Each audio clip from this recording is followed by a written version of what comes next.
The views and opinions expressed on any program are those of the producers and/or the persons appearing on the program and do not necessarily reflect the views and opinions of FRC Media, Bristol Community College, or the City of Fall River.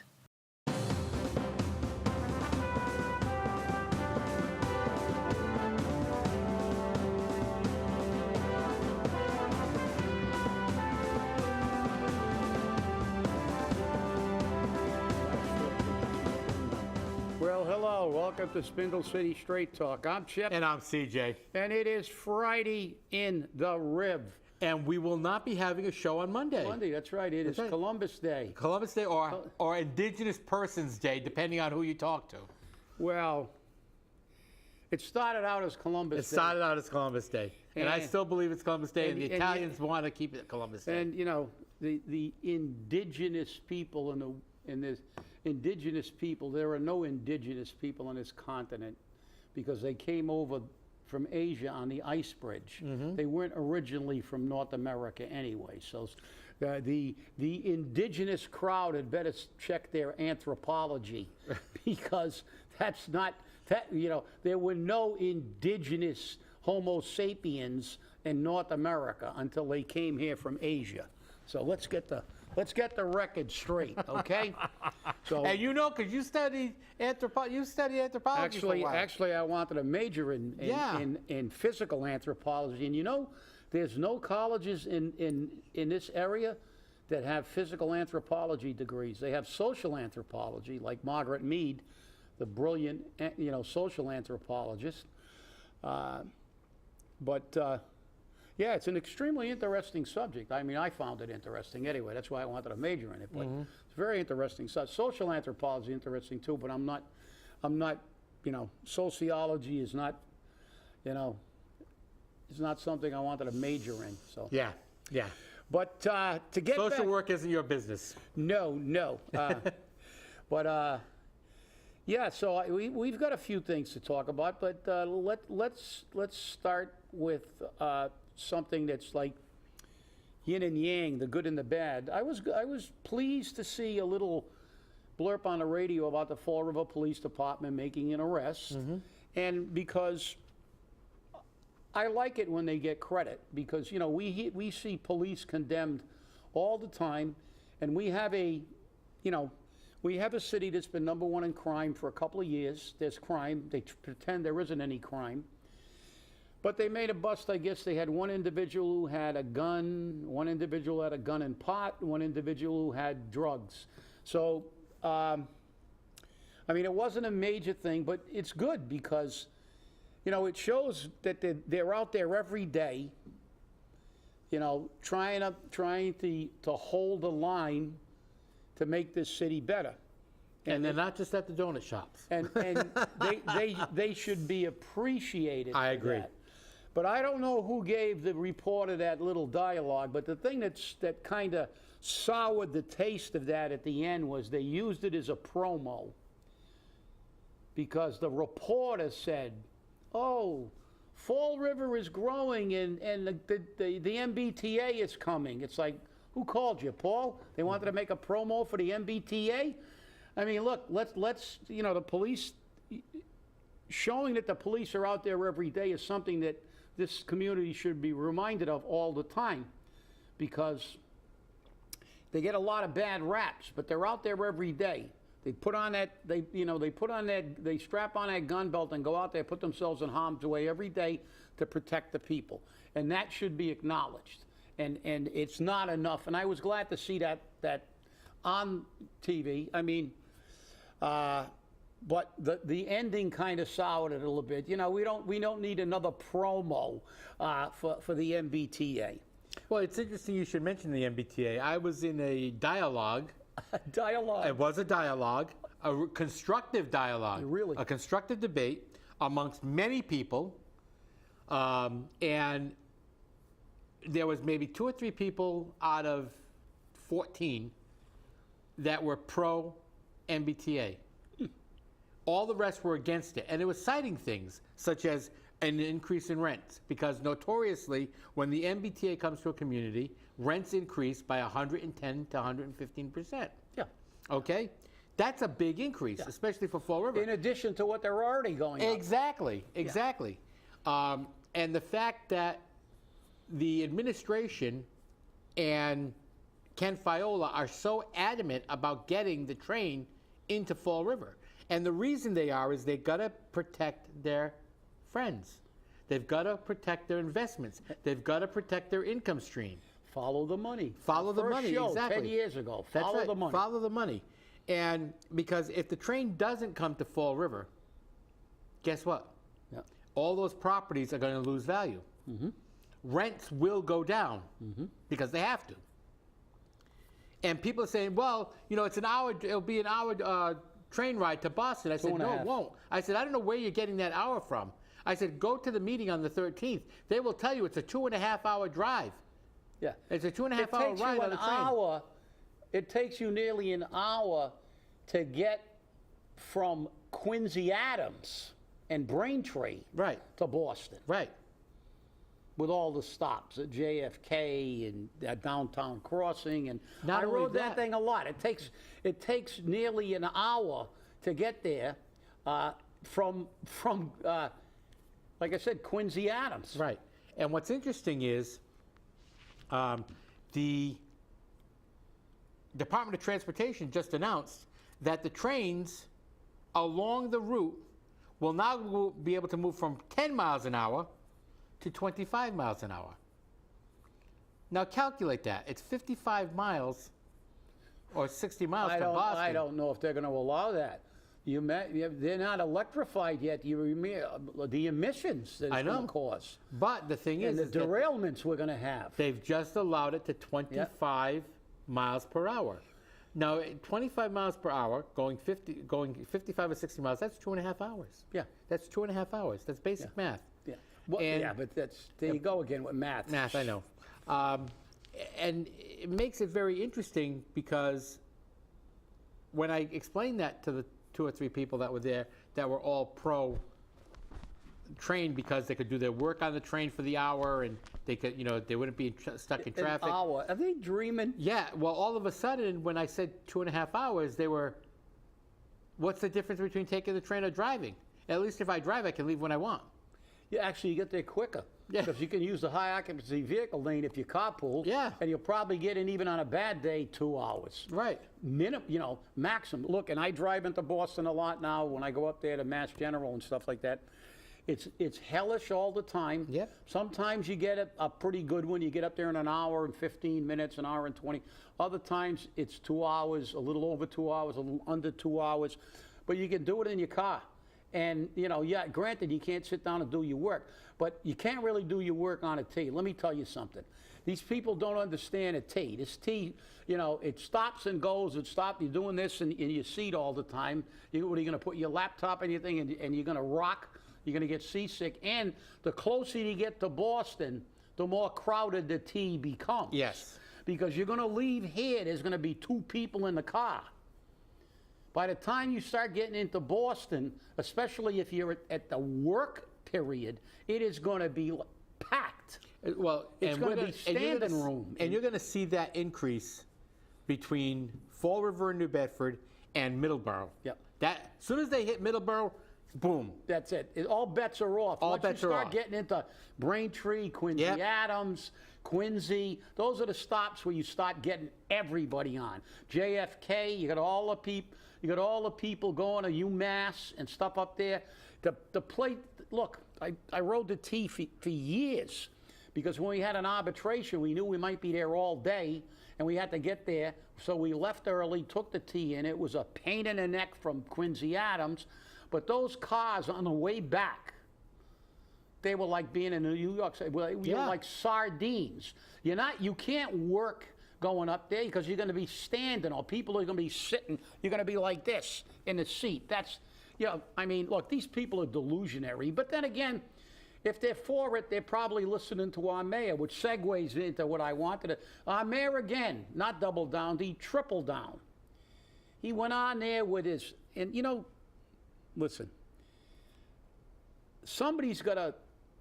we've got to find out, we've got to get to the bottom of it. Is he as naive and frankly as dumb as he pretends to be by what he says? Or is this what I believe it is, an intentional misleading of the people because he doesn't care about the future of Fall River? I have said more than once, he doesn't belong as the mayor because the only way to fix Fall River, you're not going to fix Fall River next year or the year after. We need a mayor that begins programs to fix Fall River, begins to streamline our government, begins to get people to work, begins to create partnerships with businesses and stuff. When you give them breaks, it should be a quid pro quo. Paul got on the radio and started the letter. This letter is the truth. It's the truth, implying that what we're saying isn't the truth. Well, for the bazillionth time, let me explain to you, cement head, apparently that you don't understand. We have never, ever said that right now we're not going to pay anything. We understand that. Even though your numbers change, it was 900,000, now it's 600,000 we're paying, it was 1.5 million, now it's 1.4 million. Forget about them, because we know that all your numbers are just there purely for discussion. But we know that right now that we are not going to pay anything this year. Even the Herald News finally said 23. That's right. But we also know that right now we are not a part of the MBTA authority. We also know that once we get into the MBA authority, we have a different formula for how much we owe. We're going to get a multiplier. That's right. And we are going to have an annual assessment minimum. And there are also other assessments if you're in a deficit, which we know they will be in. This is why we're not giving you numbers, dimwit. We're asking for numbers. We're asking for our government, who by our Constitution is answerable to us, give us the answers. But you continue to go on a radio and say, well, a Radio Pravda, and say, this is the truth, this is the truth. That's an insult to anybody with any ability to think critically, or not even critically, just think. If they have a brain cell, a functioning brain cell. I don't know how many times I got to explain this to you, Paul. If I call the city hall today and I ask them what my tax bill is, which I already know because I got it, right? Well, I know how much I'm paying this year. I'm going to go on a radio, I'm going to say, this is the truth. This is the truth. And it is today's truth. What was last year's truth? That paper isn't last year's truth. I was paying less. Next year's will not be the truth because we're going to be paying more. You have the audacity to keep parroting that one little half-truth.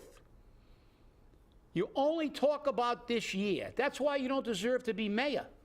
Because just like with your opera money, you plugged up the budget, and you don't care that when that runs out, the taxpayers are going to be picking up that tab. Just like you don't care about the future of Fall River because you won't be here.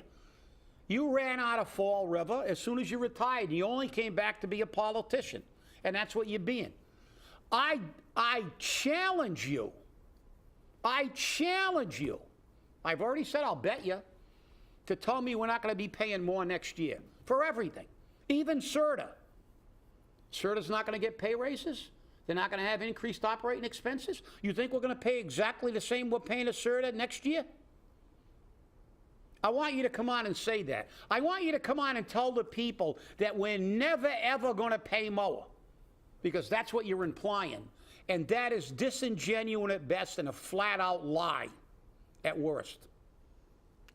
No arguments. I mean, as you said, we're not talking about anything. And when I requested that information from the T, Yep. you remember Yep. the evasive answers we yeah. received. Okay, how much is parking going to cost? Well, we have to look at how much the revenue is going to be, which means they could charge $10, $15, $20. Yeah. They could charge $5 or $7. I don't know. I mean, normally they charge between $5 and $7. But something that was brought up to me, which is something we need to look into, a lot of the T parking decks or parking areas are run by private companies. That's why people who have handicap placards still have to pay, because it's a private company. It's not a municipal parking lot. Municipal parking lots, you don't have to pay. So when you look at that, you say, is ours going to be a municipal lot? No. Okay, no. Is ours going to be run by the T? It's going to be run by their friends. We know that. Right. We know that. And who might that be? Probably Ken Fiola. Yeah, maybe. Okay? Who runs the parking garage downtown? That's what I'm saying. Yeah, Stewie Cousins used to have a piece of that Right, I before he know. passed away. Right. That was a private entity. Exactly. And they were making a nice little quarterly Chunk of change. chunk of change there. Yeah. But see, these are the things about the tape. You can never get a straight answer, and even their answers are not accurate. They're like Paul. Because the law clearly states they can change the rules anytime they want if they're in a deficit. Go read the law. And for you, I can't believe how, like, clueless you are. You just keep going on there, and, you know, you may be the love grandchild of Joseph Goebbels or Hitler, because you believe if you keep telling a lie over and over again, people will believe it. Well, they're not going to believe it. People are not stupid. Their water bill, my water bill went up, I don't know, 20%, 25%. I just paid But it the other day. it's only supposed to be $8. Yeah, I know. $8 $8 my anal sphincter. You know, it went up. It went up more than $8. I can Yeah, tell you that much. I know. But maybe let's see, about 400% more. Yeah. But you're telling the people this is the truth. That letter was answering the question what we're paying right now. When CJ tried to get a straight answer, this is what you get. No answer. Right. Beating around it. Well, we got to figure it out. We got to look at the inflation rate. We got to look at this. We got to look at ridership. We got to look at the amount of people in the parking lot. We got to look at this. We got to look at that. Bottom line is, that's why people and communities around Boston are screaming. Not, like I said, last week, but since 2018, they've been screaming. There's been articles in Boston about the tea and how expensive it is, and you don't care that this is a forever bill. You know, Bourne tried to get out of it. And the thing is that when Bourne tried to get out, you know, the people, as we said on the last show, they will be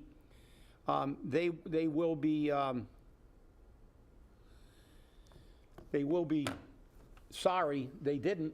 But the thing is that there was another article about they're the only ones in the Cape that are in the MBTA authority right now, and they will rule the day.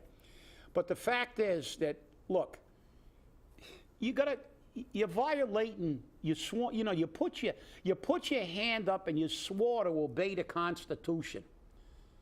How can you ethically and legally, because you're our fiduciary, ignore the long-term effects to the city of Fall River when you're the mayor?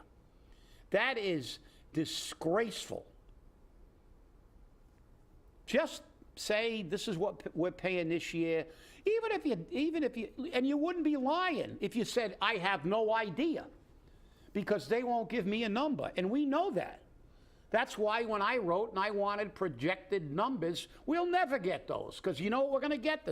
I'm going to get the same letter, you know, maybe after the vote from Representative Fiola, who I'm going to file an ethics complaint against because she didn't respond to a constituent. But I'm going to get the same answer that CJ got. Well, we can't really know. We don't really know right now. We won't know. Go read the laws. Go read 161A. You know, go look at, 35T, chapter 10, 35T, and look at the laws and look at the way it says. You can jack 102%, and then you got to factor for inflation, how they factor in inflation. The law's like yay long. It's gigantic. And it's convoluted. And it's, it's very intentionally convoluted. confusing. Yeah, it's very confusing. They run you around in circles, but if you read all that baloney like we did, it tells you one thing. They can do anything they want. That's right. They even take over your city. Right. When they come here, everything around a T is theirs. Right. The city has no say. Right. And it says it in their definition. That's right. That they are an entity unto themselves. And let's look at this. Where is the T located? In what zone is it located in Fall River? The one they've been coveting for years. It's called an H-dip zone, which was created for market rate housing. Yes. Okay? Now, because of that, all of those properties are H-dip properties. And remember, the H-dip system or program has been abused by this administration and by previous administrations. Okay? The H-dip area was supposed to be the waterfront area only. Now it goes up to President Avenue to Highland Avenue. It doesn't go all the way up, just one property on Highland Avenue. Goes over to Eastern Avenue, one property on Eastern Avenue. Goes over to Pine Street, one property on Pine Street. That is the abuse of the system. That is the abuse of the H-dip zone. And your city council and your mayor are guilty of that. Your previous city council and your previous mayors are guilty of that. Because they are giving their friends, their developer friends, breaks. And that is unacceptable. Totally unacceptable. Yeah, you're right. Well, let's get back to the law to show you that we're not, unlike Paul, we're not going to say right now they have no control, because they don't. But once you get in, they will, because this is Chapter 161A, Again. Massachusetts Bay Authority, Section 2, in case you want to look at it, make sure I'm reading it correctly. Creation of authority powers. Remember this, we're going to be part of this. This is their powers. Liability for debts and obligations, service of process. Section 2. The area constituting the authority and the inhabitants thereof. The inhabitants, the people. You're not even going to be part of Fall River if you live there. You're going to be part of the MBTA. Are hereby made a body politic and corporate and political subdivision of the Commonwealth. You are now going to be a sub-state within the city of Fall River. That's not even part of Fall River anymore. It's part of the Massachusetts Bay Transit Authority. That's what the law says. The authority shall have the power to hold property. Fall River doesn't own it anymore. That's right. And to sue and to be sued in law and equity, and to prosecute and defend all actions relating to its property and affairs. Its property, not our property, not Fall River's property, their property. The authority shall be liable for its debts and obligations, but the property of the authority shall not be subject to the attachment nor leveled upon by execution on otherwise process may be served upon the authority. So you can't even sue them, basically. You can't take their You can't take their property. Yep. You can't take their property away. And that's what Bourne found out when they said we wanted to get out of it, and their corporate counsel, or whatever euphemism they called, said, you can't get out. You can only get in. The only way you can get out is never get in. That's it. And I apologize for reading it, small print at the end there, but because these are my old glasses, because I lost my glasses when I had the wrestling match with the pit bull. I wrecked the glasses; they fell under me. but the property of the authority shall not be subject to attachment nor levied upon by execution or otherwise. So nobody can attach that property. That's right. They can't even take it by eminent domain. That's right. It's done. They can take it by- They can take it That's by, right. Exactly. They can take it Exactly. by eminent domain. You are losing that part of Fall River and control of that, which is one of the most important parts for the economy of this city, and putting it in the hands of these developers who care nothing about Fall River and only care about making money. Exactly.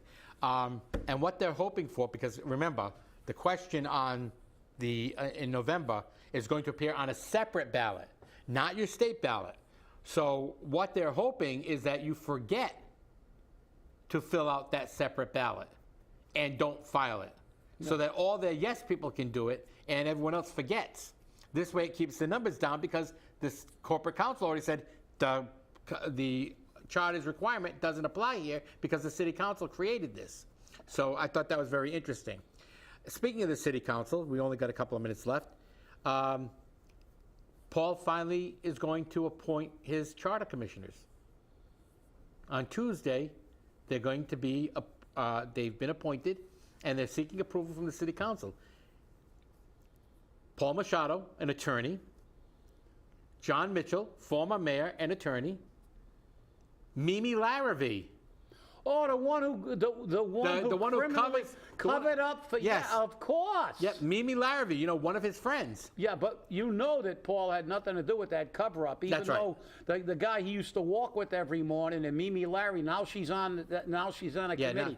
But the interesting thing is, the two lawyers I can see, but the other people that they've proposed, I have a problem with. They don't know anything about the creation of law.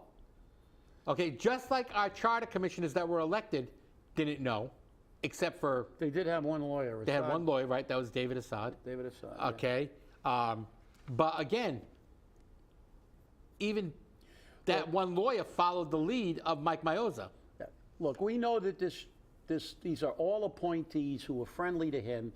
They're just going to make sure that they keep all the power in the mayor's office, and they're going to do whatever they're told to do. That's why this entire charter has to be scrapped at some point in time, because this charter is not in the best interest of the people of Fall River. And Mimi Larrabee, that's just a slap in the face to the people of Fall River. Yes, it is. I mean, to take a woman who knowingly covered up for a sexual predator, for somebody who created a hostile work environment for females. And it's costing us money. And it's costing us money in lawsuits. And to put her on a commission, that just goes to show that Paul has a total disregard for the people of Fall River. Right.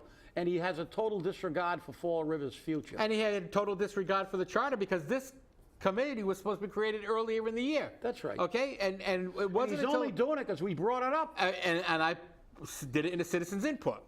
Oh, and one more thing, the tea is already costing us money. There's an item on the agenda to pay for the ballots for the tea question, $15,000. So already you're paying for Why the tea. doesn't the state pay for it? They love it so much. Why doesn't the state pay for Hey, it? why do we have to have a separate ballot? Well, because, remember, it's autonomous. Yeah. We cannot have this. This is going to be this is going to be the community accepting to become indentured servants to the MBTA. That's why it has to be separate. You can't say, well, everybody in the state's got to vote on it. It's Fall River wants to become slaves and indentured servants to the MBTA and beholding to the money men. Let them vote. That's it. And remember, we will have to genuflect at all times. When you get there, before you get on a tea. That's it. I want to thank you all for watching. Remember, we won't be on Monday, but we will see you on Wednesday after the city council meeting. Remember, stay safe, stay angry, and hold your politicians accountable. And have Enjoy a your good weekend. Columbus Day and Indigenous Alien Day. Enjoy your weekend. Thank you for watching.